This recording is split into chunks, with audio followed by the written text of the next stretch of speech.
ہمارے چینل کو سبسکرائب کریں اور بیل آئیکن دبائیں۔ السلام علیکم ورحمۃ اللہ وبرکاتہ۔ الحمد للہ رب العالمین والعاقبۃ للمتقین والصلاة والسلام علی سید الانبیاء واشرف المرسلین وعلی آلہ الطیبین الطاہرین وأصحابه الهادين المهديين. أما بعد فقد قال الله تبارك وتعالى في القرآن المجيد والفرقان الحميد فأعوذ بالله من الشيطان الرجيم بسم الله الرحمن الرحيم ألا إن أولياء الله لا خوف عليهم ولا هم يحزنون الذين آمنوا وكانوا يتقون. صدق اللہ مولانا العظیم وبلغنا رسولہ النبی الامین المتین المکین المختار الکریم ونحن علی ذلک لمن الشاہدین والشاکرین والذاکرین والحافظین والواصفین والحامدین والحمد للہ رب العالمین. سبحانک لا علم لنا الا ما علمتنا انک انت العلیم الحکیم. رب اشرح لي صدري ويسر لي امري واحلل عقدة من لساني يفقهوا قولي. ان الله وملائكته يصلون على النبي يا ايها الذين امنوا صلوا عليه وسلموا تسليما. اللهم صل على سيدنا ومولانا محمد معدن الجود والكرم وآلہ الکرام واصحابہ العظام وابنہ الکریم وبارک وسلم. معزز سامعین کرام،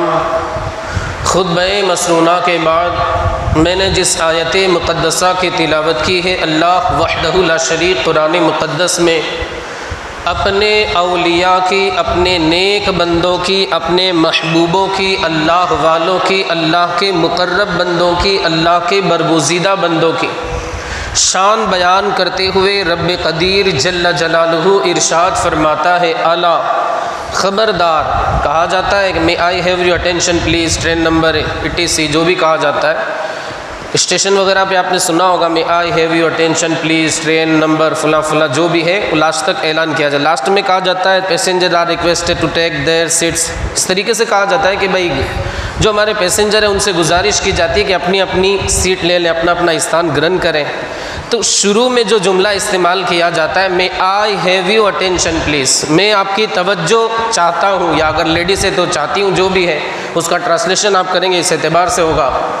تو عرض کرنے کا مقصد یہ ہے کہ وہ لوگ آگاہ کرتے، خبردار سن لو، توجہ،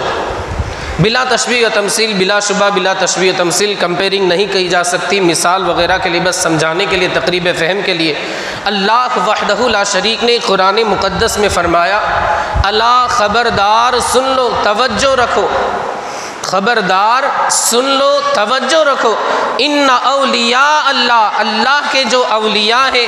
اللہ کے جو نیک بندے ہیں، اللہ کے محبوب بندے ہیں، اللہ کے مقرب بندے ہیں، اللہ کے برگزیدہ بندے، اللہ والے ہیں، اہل اللہ ہے. ان اولیاء اللہ لا خوف علیہم، کسی چیز کا خوف نہیں، ولا هم یحزنون، نہ کسی چیز کا انہیں غم. اب یہ ہیں کون؟ ان کی ڈیفینیشن پری بھاشا کیا ہے؟ اللہ وحدہ لا شریک نے آگے خود اسے اجاگر فرمایا، اس کی حقیقت کو بیان فرمایا. الذین آمنوا وکانوا یتقون، وہ لوگ جو ایمان والے ہیں، تقوی اختیار کرتے ہیں، پرہیزگاری اختیار کرتے ہیں، اور جس طریقے سے اللہ وحدہ لا شریک سے ڈرنے کا حق ہے اسی طرح وہ ڈرنے کی کوشش کرتے ہیں، اللہ کے علاوہ کسی سے نہیں ڈرتے. اب حال یہ ہوتا ہے وقت کا شہنشاہ آ جائے، وقت کا بادشاہ آ جائے، وقت کا حاکم آ جائے، ان اللہ والوں کو ڈر نہیں رہتا. حال یہ ہوتا ہے کہ وہ جو وقت کا بادشاہ ہوتا ہے، وقت کا شہنشاہ ہوتا ہے،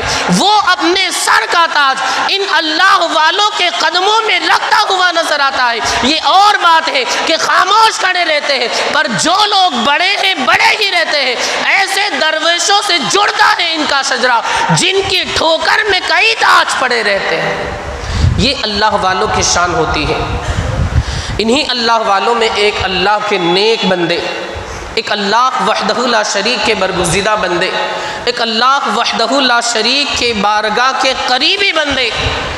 ان کی والدہ نے ایک مرتبہ خواب دیکھا کہ آسمان سے نور کی برسات ہوئی، جیسے ہی زمین کے اوپر وہ نور آیا، وہ چمک آئی، وہ تابندگی آئی، وہ نور پوری روئے زمین کے اندر پھیل جاتا ہے۔ وہ نور، وہ روشنی، وہ چمک، اس کی شعاعیں، اس کی کرنیں پوری روئے زمین کے اندر پھیل جاتی ہے۔ یہ جو خواب دیکھنے والی خاتون تھی، یہ بھی اللہ کی نیک بندی تھی، عبادت گزار بندی تھی، اور ان کے جو شوہر نامدار تھے، سید گھرانے سے ان کا تعلق تھا، وہ بھی اللہ وحدہ لا شریک کی خوب عبادت کرنے والے۔ آج سے تقریباً 100-150 سال پہلے کی بات ہے۔ ان کے والد گرامی یعنی اس خاتون کے شوہر نامدار جو تھے، ان کے ہسبینڈ جنہیں کہا جاتا ہے، یہ بھی اللہ کے نیک بندے تھے، اللہ وحدہ لا شریک کا ڈر اپنے دل کے اندر بسانے والے۔ تھوڑا سا وقت گزرتا ہے، 6, 7, 8 مہینے 9 مہینے کا وقت گزرتا ہے، اللہ وحدہ لا شریک ان میاں بیوی کو چاند جیسا خوبصورت ایک بیٹا عطا فرماتا۔ عزیزان ملت اسلامیہ، یہ جو بیٹا انہیں عطا ہوا، یہ مادرزاد ولایت کے منصب پر فائز تھا۔ اللہ وحدہ لا شریک نے انہیں بچپن ہی سے کرامت کا انہیں پیکر بنایا تھا، بچپن ہی سے ان کی کرامتوں کا ظہور شروع ہو گیا تھا۔ اللہ وحدہ لا شریک نے انہیں مادرزاد ولی بنایا تھا، مادرزاد ولایت کے منصب پر فائز فرمایا تھا۔ آپ ذرا سوچیں، یہ اللہ والے کون تھے کہ جن کی بشارت اللہ وحدہ لا شریک نے آسمان سے ایک نور برسا کر کے ان کی والدہ کے خواب میں دے دی کہ وہ ایک بندہ آئے گا، ولایت کے منصب پر فائز ہوگا، اور اس کے نور کی کرنیں پوری روئے زمین کے اندر پھیل جائے گی، پوری زمین کے اندر اس کا نور گردش کرے گا۔ عزیزان ملت اسلامیہ، یہ جو ولایت کے منصب پر فائز، جس بیٹے کی ولادت ہوتی ہے، جس چھوٹے سے بچے کی ولادت ہوتی ہے، یہ کوئی اور نہیں، یہ وہی ذات تھی جسے آج دنیا بابا تاج الدین ناگپوری کے نام سے یاد کرتی ہے۔ یہ اللہ کے نیک بندے، اللہ کے ولی۔ اللہ اکبر۔ جب اللہ والے جو ہوتے ہیں، ان کی آزمائشیں تو ہوتی ہے، جتنا بڑا مرتبہ ہے اتنی ہی بڑی آزمائش۔ جتنے اللہ والے، آپ دیکھیں ڈاکٹر اقبال کا شعر بھی ہے کہ مقدر جن کے اونچے اور اعلیٰ بخت ہوتے ہیں، زندگی میں انہی کے امتحان بھی سخت ہوتے ہیں۔ جن کے مقدر اعلیٰ ہیں، جن کو اللہ بڑا مرتبہ عطا فرماتا ہے، ان کی آزمائشیں بھی بڑی ہوا کرتی ہیں۔ انبیاء کرام کی جتنی آزمائشیں ہوئیں، عام بندوں میں اتنی آزمائشیں کسی کی نہیں، کیونکہ اللہ نے انہیں ایسا مقام و مرتبہ عطا فرمایا تھا۔ بچپن ہی میں پہلے والد کا سایہ سر سے اٹھ گیا، پھر کچھ سالوں کے بعد والدہ ماجدہ طیبہ طاہرہ عابدہ زاہدہ کا سایہ بھی سر سے اٹھ جاتا ہے۔ 9 سال کے ہوئے مکتب میں جانے لگے، مدرسے کے اندر جسے آج ہم کہتے ہیں۔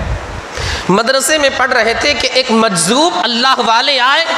اور ارشاد فرمایا، اے تاج الدین، تم من جانب اللہ پڑھا ہوا ہے،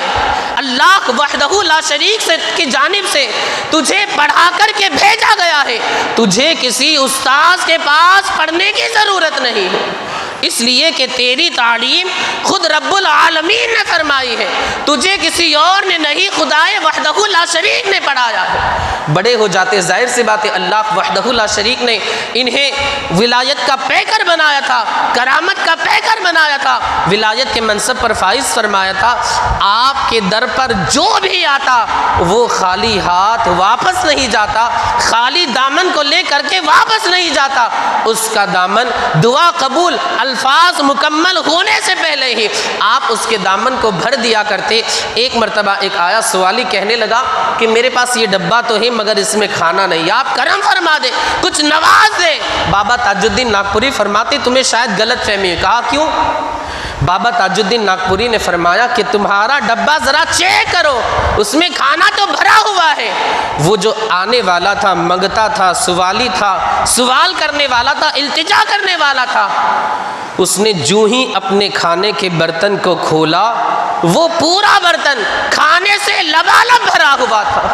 یہ اللہ والوں کے شان، جو جذب کے عالم میں نکلے لب مومن سے، وہ بات حقیقت میں تقدیر الہی ہے۔ بندے کی زبان سے، اگر حدیث پاک بھی ہے کہ جب اللہ وحدہ لا شریک کا بندہ نیک بن جاتا ہے، نوافل کے ذریعے اللہ وحدہ لا شریک کا قرب حاصل کر لیتا ہے، اللہ اسے اپنا محبوب بنا لیتا ہے۔ جب بندے کو اللہ اپنا محبوب بنا لیتا ہے، میرے آقا مصطفیٰ کریم فرماتے میں اس کا ہاتھ ہو جاتا ہوں، یعنی حدیث قدسی ہے، اللہ فرماتا ہے میں اس کا ہاتھ ہو جاتا ہوں جس سے پکڑتا ہے، میں اس کا پیر ہو جاتا ہوں جس سے وہ چلتا ہے، میں اس کا کان ہو جاتا ہوں جس سے سنتا ہے۔ اللہ وحدہ لا شریک حدیث قدسی میں یہ ارشاد فرماتا ہے، مطلب اس کا یہ ہے کہ اس کا ہر کام رضائے الہی کے مطابق ہونے لگتا ہے۔ آگے اللہ وحدہ لا شریک اپنے محبوب جناب محمد رسول اللہ کو مخاطب کرتے ہوئے ارشاد فرماتا ہے کہ اگر یہ بندہ میری بارگاہ میں کسی چیز کا سوال کرتا ہے، اگر یہ بندہ میری بارگاہ میں کچھ مانگتا ہے، دعا کرتا ہے، اے محبوب میں اس کی دعا کو رد نہیں کرتا، بلکہ میں فوراً اس کی دعا کو قبول کر کے اپنے فضل و کرم سے اسے عطا کرتا ہوں۔ یہ اللہ والوں کی شان۔ ہمیں چاہیے کہ ہم اللہ والوں کے غلام بنیں، اللہ والوں کے باغی نہ بنیں، اللہ والوں کو اوورٹیک کرنے کی کوشش نہ کریں، بلکہ ان کے پیچھے ہی 40 کی سپیڈ میں گاڑی چلائیں۔ مطلب ایک بات سمجھانے والی مثال کے ذریعے میں سمجھاؤ، انہیں اوورٹیک کرنے کی کوشش نہ کریں، بس اللہ والوں کا دامن،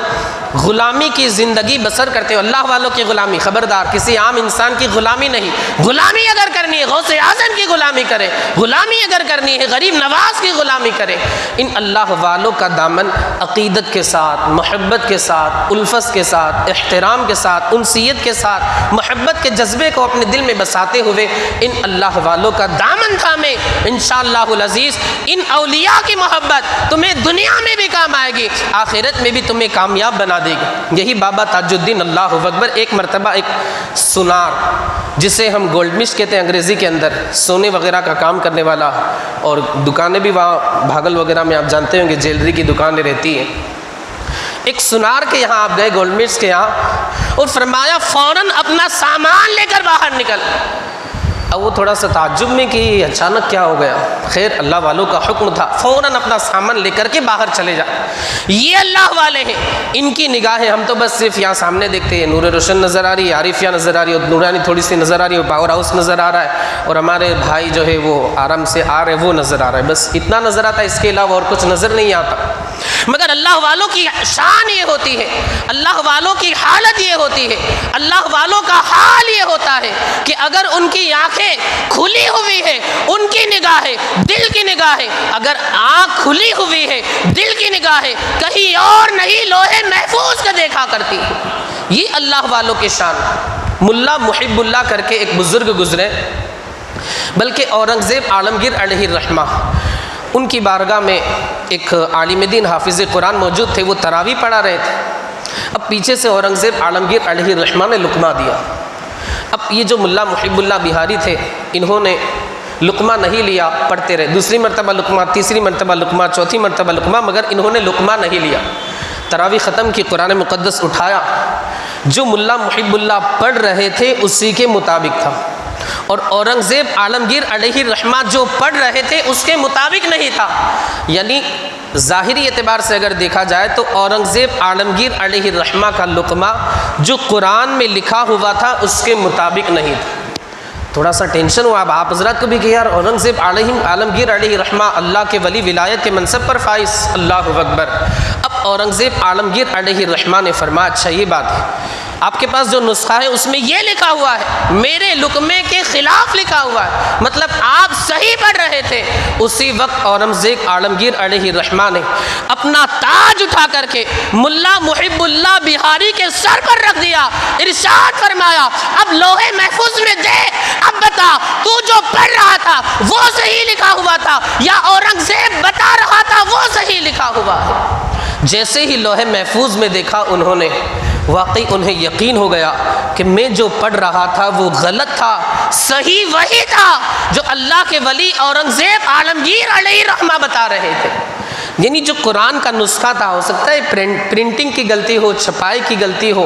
ہو سکتا ہے، مگر اللہ والوں کے کشف کی حالت یہ ہوتی ہے، چھپائی کی غلطی ہو سکتی ہے، پریس والے کی غلطی ہو سکتی ہے، ٹائپنگ کرنے والے کی غلطی ہو سکتی ہے، ٹائپر کی غلطی ہو سکتی ہے، مگر اللہ والوں کے کشف کے اندر غلطی ہو جائے ایسا ہو ہی نہیں سکتا۔ جو جذب کے عالم میں نکلے لب مومن سے وہ بات حقیقت میں تقدیر الہی ہے، یہ اللہ والوں کی شان ہوتی ہے۔ خیر میں عرض کر رہا تھا بابا تاج الدین ناگپوری علیہ الرحمہ، ظاہر سی بات ہے اللہ والے ہیں، لوح محفوظ پر دیکھتے ہیں کہ کیا ہونے والا ہے، اللہ کی عطا سے، رسول اللہ کے فضل و کرم سے۔ معاذ اللہ ہم یہ نہیں کہتے کہ یہ خود ہی مالک و مختار ہے، اللہ کی عطا سے، مصطفیٰ جان رحمت کے فیضان سے۔ اب اس گولڈمش سے کہا، سونار سے کہا، سونے کا جو کام وغیرہ کرنے، فوراً اپنا سامان خالی کر کے باہر نکلو۔ وہ ٹینشن میں کہ اچانک کیا ہوگا، مگر خیر اللہ والوں کا حکم ہے، بات ماننی چاہیے، ہمیں بھی چاہیے، اس سے ہمیں سبق ملتا ہے، تعلیم ملتی ہے، ذہن ملتا ہے کہ اللہ والوں کا حکم ہمیں ماننا ہے، ہماری سمجھ میں آئے یا نہ آئے، عقل کا گھوڑا ہر جانب نہیں دوڑانا ہے، بس اللہ والوں نے کہہ دیا فائنل، وہ پتھر کی لکیر بن گئی۔ اب ہم اس میں عقل کے اعتبار سے انٹرفیئر کریں گے، دخل اندازی کریں گے کہ یار ایسا تو نہیں ہو سکتا، کیسے بابا نے کہہ دیا، نہیں، صحیح وہی ہے جو اللہ والوں نے کہا۔ تیری عقل بلکہ 70% تیری عقل ہو، ویسے انسان کی عقل سائنس کے اعتبار سے 10% سے زیادہ کام نہیں کرتی، کتنا بھی بڑا عقل مند کیوں نہ ہو۔ خیر بات ادھر ادھر چلی جائے، میں عرض کر رہا تھا، اس سے فرمایا کہ تو فوراً اپنا سامان لے کر کے باہر نکل۔ وہ اپنا سامان لے کر کے باہر نکل گیا۔ اچانک اس نے دیکھا، تھوڑی ہی دیر کا وقفہ گزرا تھا کہ اس کے پورے مکان یا اس کی پوری دکان کے اندر آگ لگ جاتی ہے۔ یہ اللہ والوں کی نگاہ کہ جہاں اگر سارے لوگوں کی عقل کی انتہا ہوتی ہے، دا این شروع ہوتا ہے، وہیں سے اللہ والوں کے کشف کی شروعات ہوتی ہے، یہ اللہ والوں کی شان ہوتی ہے۔ بابا تاج الدین ناگپوری علیہ رحمت و رضوان کی یہ شان ہے۔ اسی طرح آپ چونکہ اس مہینے کے اندر اور اگلے مہینے کے اندر بہت سارے اولیاء کرام نے اپنے رب سے ملاقات کی ہے،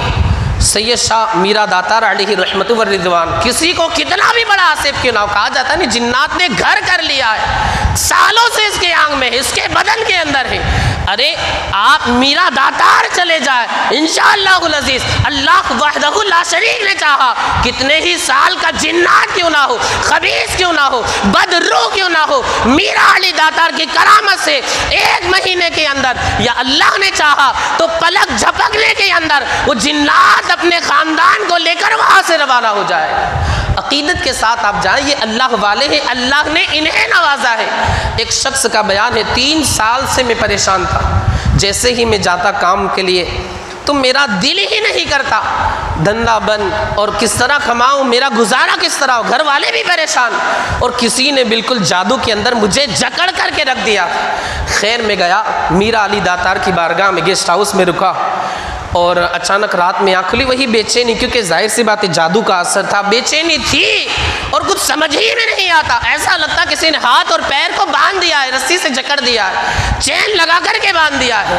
15-20 دن کا عرصہ گزرا تھا، ایک رات آنکھ کھلی، دیکھا کہ جتنا بھی جادو کا اثر تھا اور اس اثر کی وجہ سے میں کچھ کام نہیں کر سکتا تھا، اللہ وحدہ لا شریک کی عطا سے اور سید علی میرا داتار کی نگاہ کیمیا کے اثر سے اللہ نے جادو کے سارے اثرات کو ختم فرما دیا۔ یہ اللہ والوں کی شان۔ خواجہ دانا علیہ رحمہ کی بات کریں، کرامتیں تو آپ نے بہت ان کی سنی ہوگی، لیکن اللہ اکبر، الحمدللہ ثم الحمدللہ، آج سے آپ اگر 20-25 سال پہلے کی بات کریں تو جو لوگ خواجہ دانا علیہ رحمہ کے قدموں کے قریب رہتے تھے، یعنی اس علاقے میں آس پڑوس رہتے تھے، کوئی کرائے سے رہتا تھا تو کسی کا مکان تھا لیکن سستا چھوٹا موٹا، یہ تھا 20-25 سال پہلے۔ آپ تھوڑا سا غور کریں گے آپ کو پتہ چل بھی جائے گا، 2-4 نام آپ کی زبان پہ ابھی آپ بھی گئے ہوں گے، آپ کے ذہن میں آپ بھی گئے ہوں گے، میں نام وغیرہ نہیں لوں گا، نہ میں سرنیم بتاؤں گا، بہرحال تو غریب نواز کے بھیجے ہوئے یہ سمجھ لیجیے خواجہ دانا علیہ الرحمت والرضوان، ان کے قریب جو لوگ رہتے تھے کرائے سے رہتے تھے، وہ چھوٹا موٹا کاروبار تھا، کما کے کھا لیتے تھے، خوش ہو جاتے تھے، بچت وغیرہ ہوئی تو ٹھیک، نہیں ہوئی تو اللہ اللہ۔ آج خواجہ دانا علیہ الرحمت والرضوان کی کرامت کی برکت سے اللہ وحدہ لا شریک نے انہیں ایسا عطا فرمایا، بلکہ ہم نے تو یہاں تک سنا ہے کہ ان میں کچھ لوگ نیوز پیپر بھی بیچنے والے تھے، کچھ لوگ حقیقت میں بالکل یہ یقینی بات ہے، ایسا نہیں کہ میں ہوا میں فائرنگ کر رہا ہوں اور یہ صرف دعویٰ ہے کھوکھلا، ایسا نہیں، اگر کھوکھلا دعویٰ ہے تو خواجہ دانا کی شان ہے، اگر میں غلط کہہ رہا ہوں، جھوٹ کہہ رہا ہوں تو خواجہ دانا علیہ رحمہ مجھ سے ناراض ہو جائیں گے معاذ اللہ، لیکن یہ جھوٹی بات نہیں، بالکل پکی بات ہے، بالکل ثبوت والی بات ہے، پروف والی بات ہے، دلیل والی بات ہے، میرے پاس اس کا ایویڈنس بھی موجود ہے، کہہ سکتے ہیں آپ۔ خواجہ دانا علیہ الرحمہ کے قدموں میں جو رہنے والے تھے، کچھ لوگ تو نیوز پیپر بیچ کر کے اپنا گزارا، اب نیوز پیپر بیچنے والا کتنا بڑا آدمی ہوگا، دھیرو بھائی امبانی کا بیٹا ہوگا، مکیش امبانی کے ساتھ اس کی ڈیل ہوتی ہوگی، انل امبانی سے وہ باتیں کرتا ہوگا اپنی کمپنی وغیرہ کی جو بھی چیز باہر لانچ ہو رہی ہے، پروڈکٹ وغیرہ، اس کے بارے میں وہ بات کرتا ہوگا، ظاہر سی بات ہے نیوز پیپر جو بیچنے والا ہے وہ اتنا بڑا آدمی تو نہیں ہوگا، لیکن خواجہ دانا علیہ الرحمہ کے قدموں کے قریب وہ رہتا تھا۔ آج اسے خواجہ دانا نے ایسا نوازا کہ اسے اپنے وقت کا کروڑ پتی بنا دیا۔ یہ خواجہ دانا علیہ الرحمہ کا کرم، ہم لوگوں کو ایسا لگتا ہے کہ یار نزدیک چلے جائیں، لیکن وہاں پر حاضری کا موقع نہیں ملتا، تو اللہ کی بندو وقت نکال کر کے آپ جاؤ۔ دیکھیے آپ پیچھے رہ گئے تو خواتین سبقت لے گئی، آپ جمعرات کو کبھی جائیں تو آپ کو خواتین اہل سنت زیادہ نظر آئے گی، عوام اہل سنت نظر نہیں آئے گی۔ اللہ کی پناہ، جو کام ہمیں کرنا تھا گھر کی عورتیں وہ جا کر کے سنبھال رہی ہیں، تو خدا را اپنے گھر کی خواتین کو آپ نہ بھیجیں، نہ صحن میں بھیجیں، نہ درگاہ پر بھیجیں، گھر پر بیٹھ کر کے وہ اللہ اللہ کرے، اور آپ خود وہاں پر جائیں خواجہ دانا علیہ الرحمہ کی بارگاہ میں، اور وہاں پر جا کر کے دعا کریں، جو کچھ آپ کو مانگنا ہے خواجہ دانا کے وسیلے سے اللہ کی بارگاہ میں دعا کریں، یا خود خواجہ دانا سے مانگے کہ یہ ہمیں اللہ کی عطا سے نوازیں گے، عطا فرمائیں گے انشاءاللہ العزیز۔ اللہ نے چاہا آپ پر کرم ہوگا، خواجہ دانا علیہ الرحمت والرضوان کے رحم و کرم کی بارشیں اللہ وحدہ لا شریک نازل فرمائے۔ بس آخری بات عرض کر کے اپنی گفتگو کو ختم کر دوں، یہ جو ماشاءاللہ ہندوستان کے اندر اولیاء کرام تشریف فرما ہے، آرام فرما ہے، یہ سب مصطفیٰ کریم نے مدینہ منورہ سے سب کو بھیجا ہے۔ آپ دیکھیں انگریز لوگ جب 1947 میں یہاں سے جب گئے تو ان لوگوں کی زبان پر یہ جملہ تھا کہ ہمیں ہندوستان کی پبلک، ہندوستان کی عوام سے جتنا ڈر نہیں ہے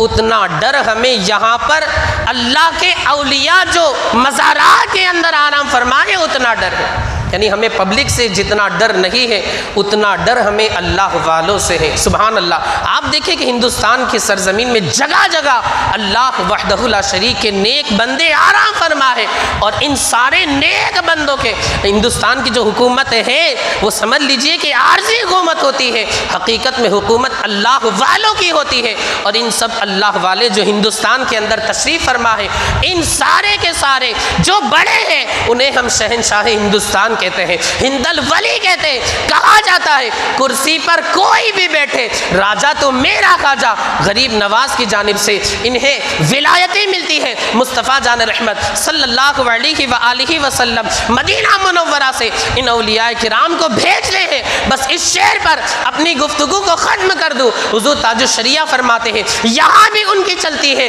وہاں بھی ان کی چلتی ہے، مدینہ راجدھانی ہے، دو عالم پر حکومت ہے۔ یہ حضور تاج الشریعہ فرماتے ہیں مزرع چشت بخارا و عراق و اجمیر، کون سی کشت پہ برسا نہیں جھالا تیرا۔ مولا عز و جل ہمیں آپ کو اور ساری دنیا کے خوش عقیدہ مسلمانوں کو ان اولیاء کرام کا سچا پکا غلام رہنے کی توفیق رفیق عطا فرمائے، اور ان اولیاء کرام کی غلامی میں قیامت کے دن ہمارا حشر فرمائے۔ استغفر اللہ ربی من کل ذنب و اتوب الیہ۔